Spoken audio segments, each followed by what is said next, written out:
Covering news where you live. This is 5 News. Thank you for joining us for the latest news and weather where you live. I'm Tiffany Lee. And I'm Joe Ellison. Helene had made landfall in northwestern Florida as a Category 4 hurricane. The American Red Cross has already deployed 18 disaster responders from Missouri and Arkansas to help with the cleanup.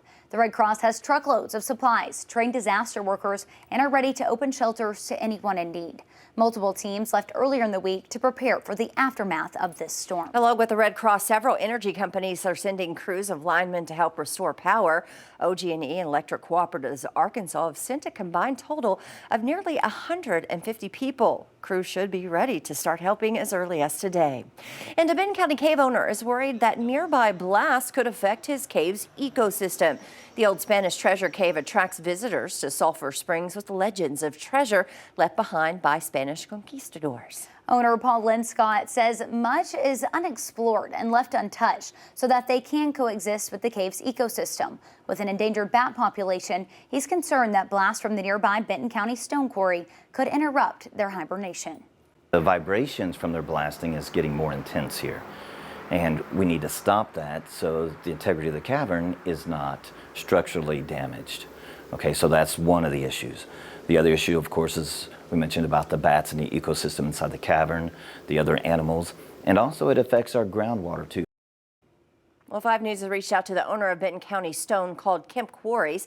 They sent us a statement saying in part that they strive to meet federal and state regulations and work to minimize the impact on the surrounding community. They go on to explain that an independent third party even monitors placed on seismographs to make sure that they are within those regulations. All right, we're going to get to more news for you in just a minute. But first, here's Bella with a look at today's weather.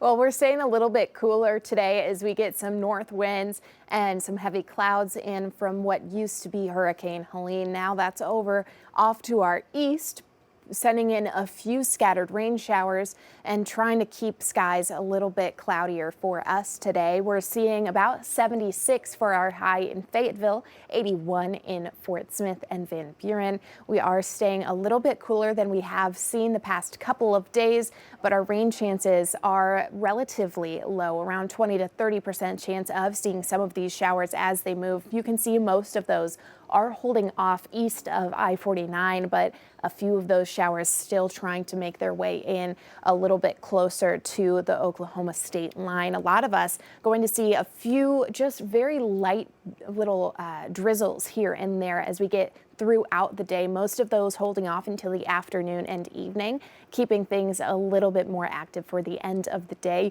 But we're not expecting a washout. Really, majority of us going to stay dry with these showers holding off to our east. What we will all be experiencing are some strong and gusty winds as we go later on into the day. We're going to start to see those pick up and gust around 20 to 30 miles per hour, pretty sustained around 25 miles per hour with those stronger wind gusts closer to 30 miles.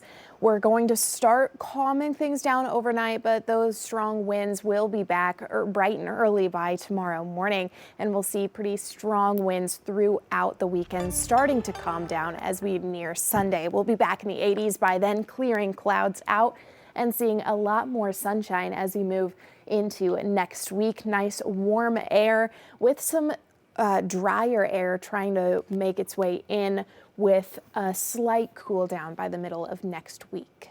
All right, thanks for that, Bella. Well, we're exploring how the opioid crisis affects many families across our area. And there is a lot of work that's being done to stop the crisis. Arkansas leaders say that they are working to stop the problem before it starts. As counties report a lack of resources, leaders at the state level decided to tap into communities that are hoping to spread the message of recovery for all through the Arkansas Opioid Recovery Partnership. Now they're working to find out why certain communities are seeing a spike in opioid-related deaths in comparison to others. They don't have access to treatment. They don't have beds. They don't have a lot of detox facilities. They just don't have those things. This week, the partnership announced grants for 7 groups that are working to prevent substance abuse in teens.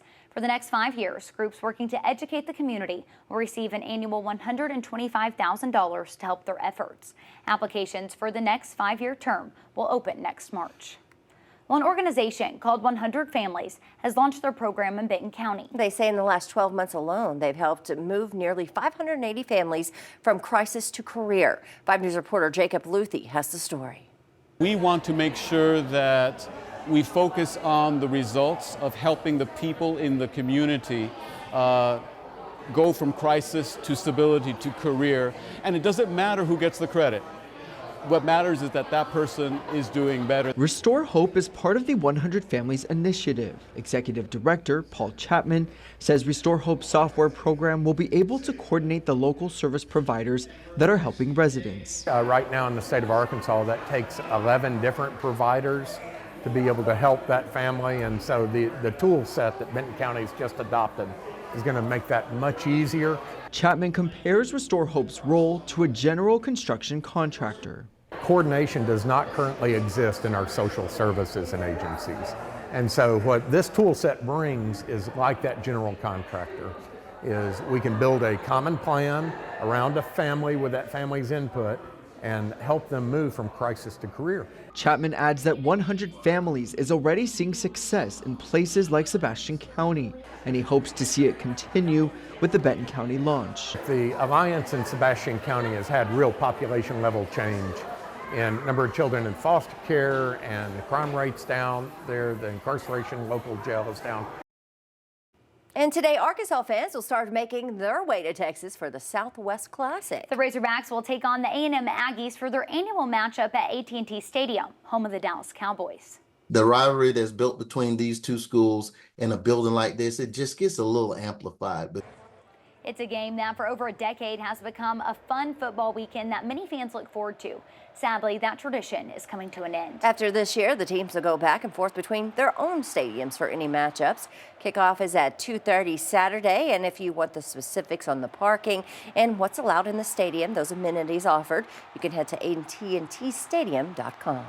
Well, thank you for joining us here for the latest news and weather where you live. You can catch up with us again next week for more. Have a great weekend.